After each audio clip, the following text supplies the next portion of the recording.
We'll start just as quick as we can get a quorum, so it may be 5 minutes or so.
No. The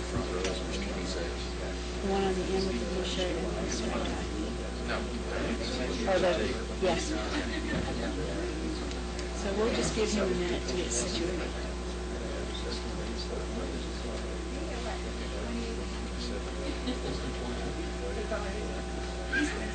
Just take it day by day. 500 people.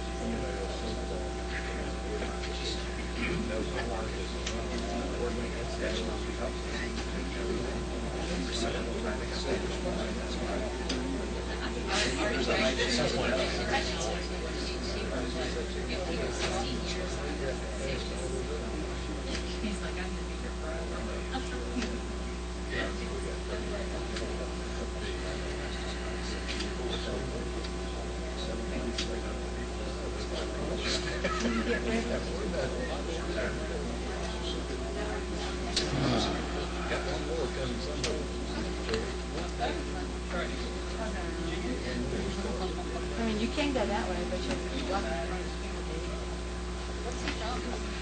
I have no idea. I don't know what you do about them. They just drift in like they're not neat. How come? Ain't that serious? Yes. That's all we needed. Just say the retirement meeting will come to order in about 1 minute so people will sit down. Thank you. And you cut the lights out back there? Yeah, she will. Okay. If all of you come to order, we'll start the meeting in about 1 minute. If you'll take your seats.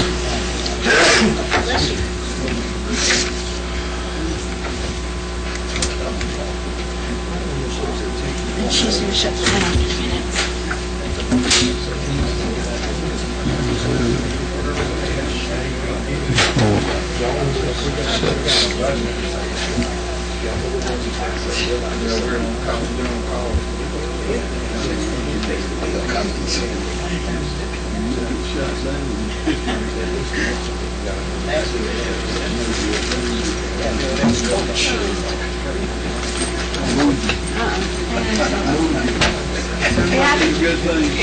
You didn't want me on your side? I didn't say it. I always was on my side.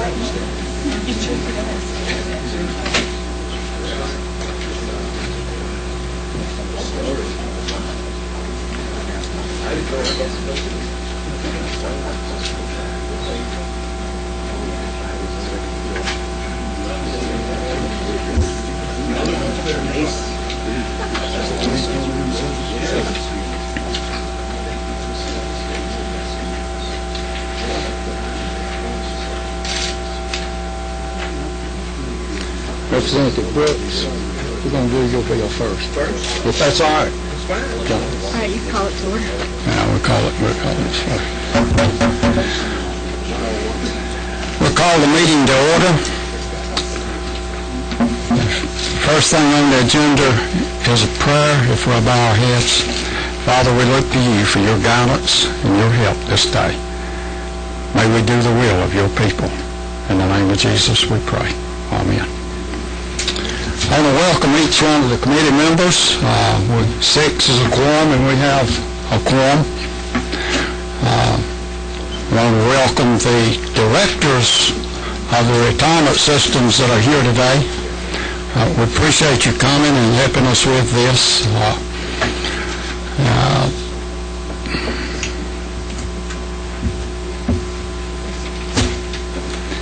First we're going to call up House Bill 101. House Bill 101 by Representative Tyrone Brooks. Representative Brooks. Thank you, Mr. Chairman. Members of the committee. Microphone, yes. Mr. Chairman and members of the committee, thank you very much for putting this measure on the agenda. As you know, this is our second time around. 2 years ago, we passed the same bill out unanimously and passed the House by 167 to 3 and went to the Senate and no action was taken. Therefore, we had to reintroduce it last year all over again to get another actuarial study. But I want to thank you for putting it on the agenda today.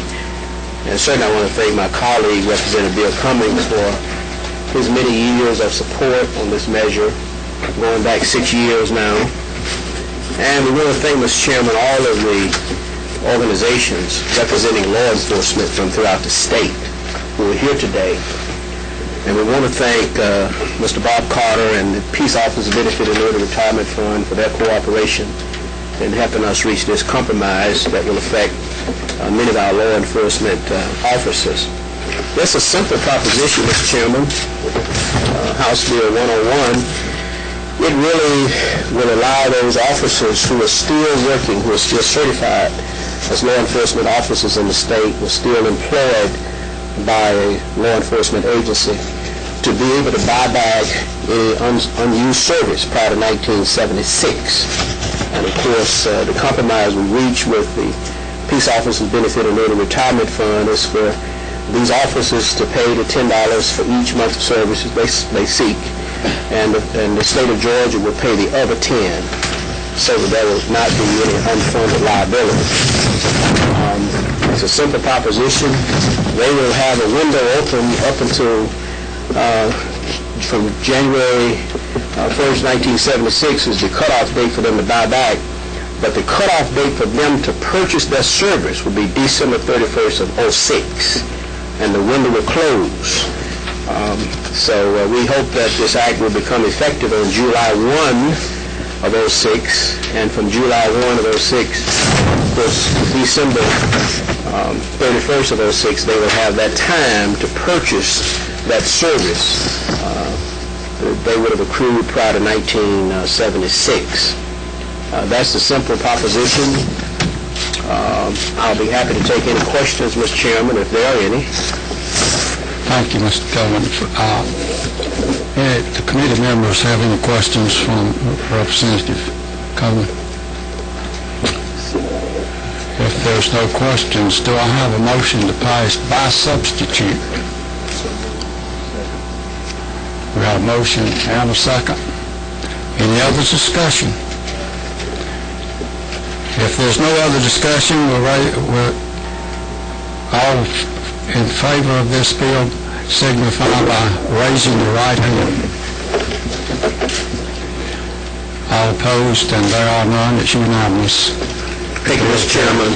And I saw Mr. Bob Carter in the back, and I asked him if he had any words of wisdom, and he said, whatever you decide. I don't know if he wants to say anything, Mr. Carter. We appreciate that, but we have other bills we need to move forward with. I appreciate you carrying this in the manner that you've carried it, and trying not to make a black and white issue out of it. Back then it was. Today in 06, it's a right and wrong issue, and we can carry it forward that way. Thank you. Thank you, Mr. Chairman. We look forward to passing it from the House to the Senate soon. Very good. Thank you.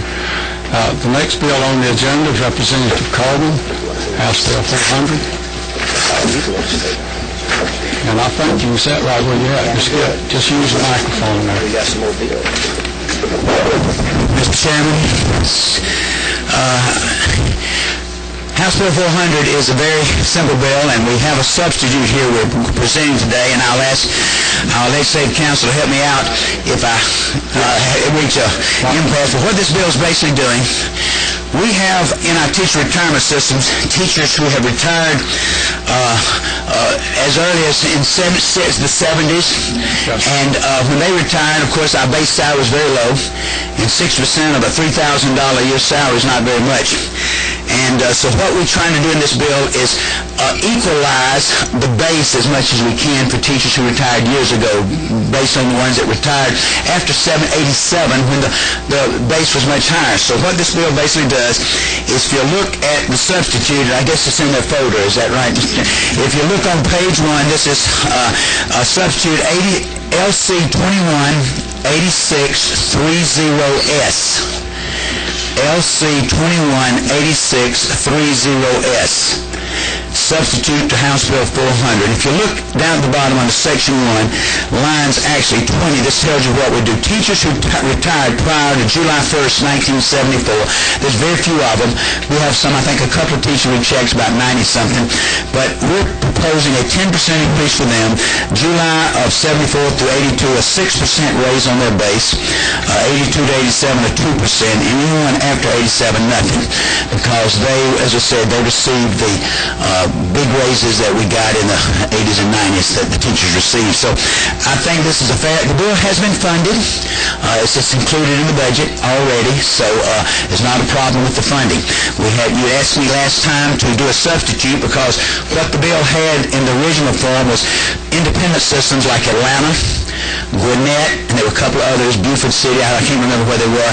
They had been required to pass this on, and what this bill does just applies to the state. However, if these independent retirement systems want to do it, they can, but this is just obligating the state. Is that correct over there? That's correct. Good. So that's what we're doing this time. So I would ask that the committee give it a favorable passage. Very good. As you know, we had something like 51 bills in the committee, and I sent out a letter saying that the author of the bills need to get it funded before we moved it forward. And of course, all of these bills are great, but at least you've got it funded. Now we can move it forward. We'd like to pass them all, but if the money's not in the budget form, it's impossible to do so. Are there any members have any questions they'd like to ask? Okay. Do I hear a motion? I have a motion and a second. All in favor, uplift your right hand. Thank you. So unanimous. The next one's also Representative Coleman's bill, House Bill 644. If you'll present your bill.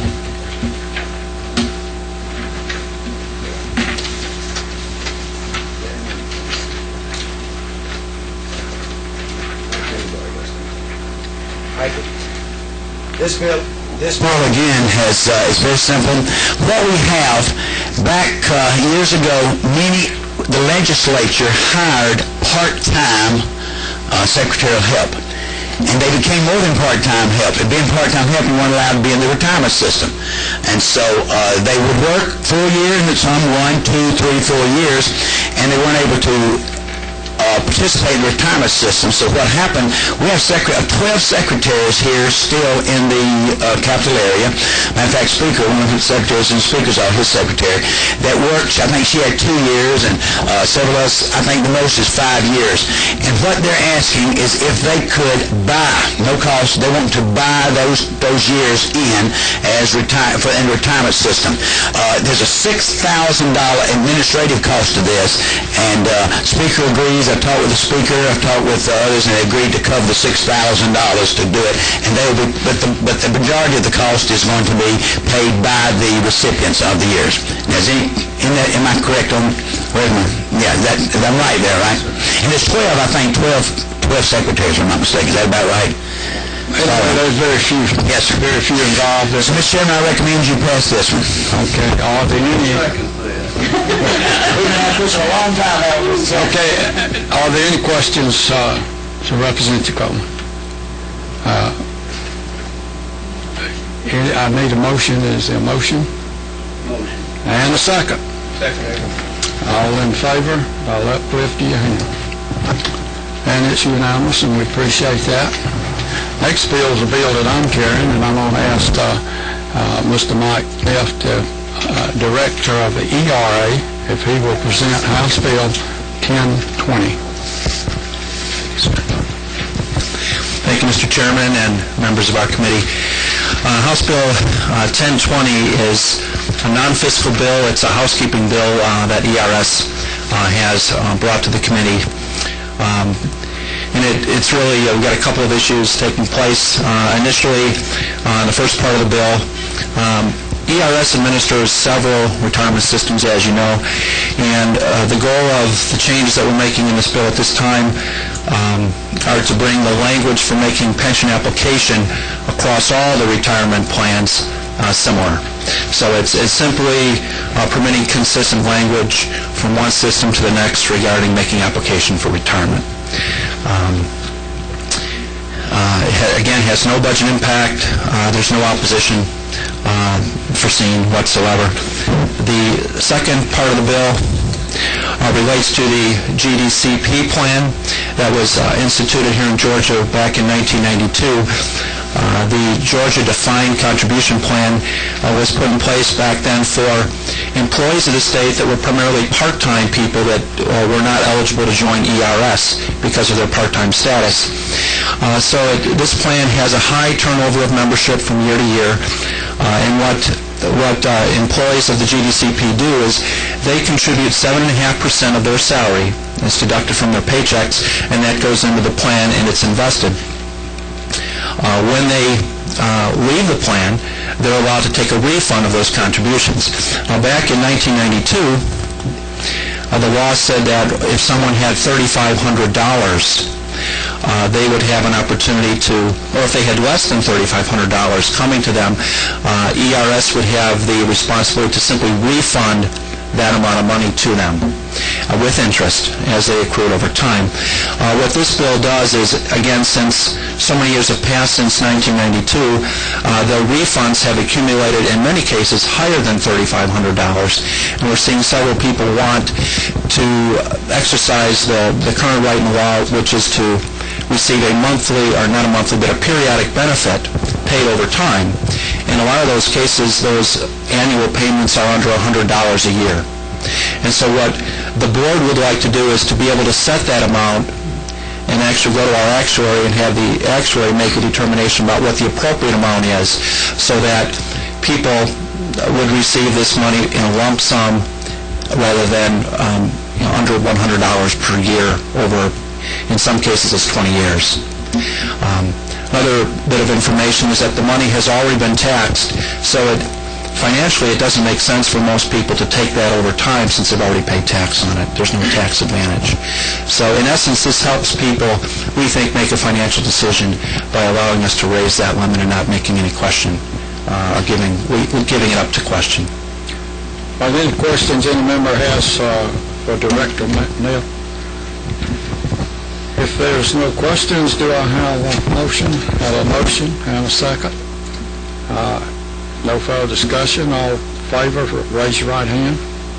All opposed, same sign. It's unanimous. Let me make one statement why we didn't have any more discussion than we've had for the benefit of the people watching on the internet. We had the discussion for public hearings and all on all of these bills in early spring of this past year. So all the members have basically already hashed out any problems they had and understand the bills real good as the reason you didn't see any more debate than you did. I want to thank Mr. Neff for presenting this bill. Also want to thank our Legislative Counsel, David Mundrick. We could not do without him. We thank you for coming. He's always here if we need a question in the legal terms asked, and we appreciate that. If there's nothing further, committee is adjourned.